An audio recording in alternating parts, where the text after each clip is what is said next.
పులి మేకపిల్ల. ఒక మేకల మందలో బుజ్జి మేకపిల్లలు ఒక్కటి ఉండేది.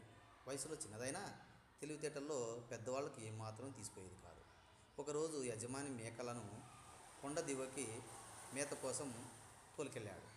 ఆ కొండపైన ఒక పెద్ద అడవి ఉంది.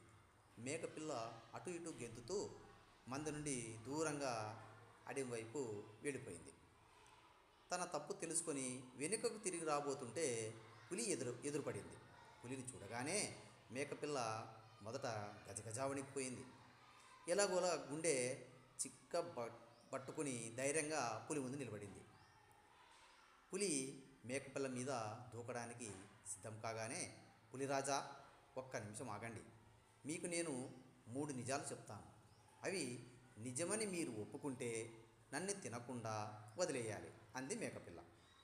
మేకపిల్ల మాటలు ఆసక్తిగా అనిపించడంతో, సరే చెప్పు అంది పులి కుతూహలంగా. నువ్వు మిగతా పుల్లతో ఈరోజు నాకో మేకపిల్ల ఎదురుపడింది, అయినా చంపకుండా వదిలేశాను అని చెబితే అవి నమ్మవు, నిజమేనా?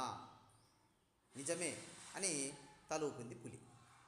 అలాగే నేను మా మేకలతో నన్ను ఒక పులి తినకుండా వదిలేసింది అని చెబితే అవి కూడా నమ్మవు, నిజమేనా అంది మేకపిల్ల.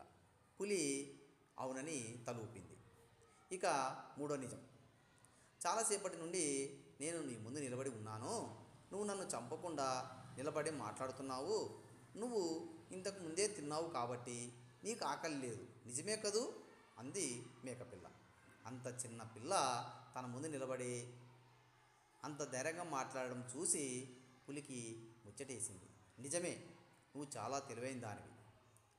నిన్ను వదిలేస్తున్నాను పో అంది. అమ్మయ్య, ఇంకెప్పుడు అమ్మని వదిలి వచ్చేయకూడదు అనుకుంటూ అక్కడి నుండి పారిపోయింది మేకపిల్ల.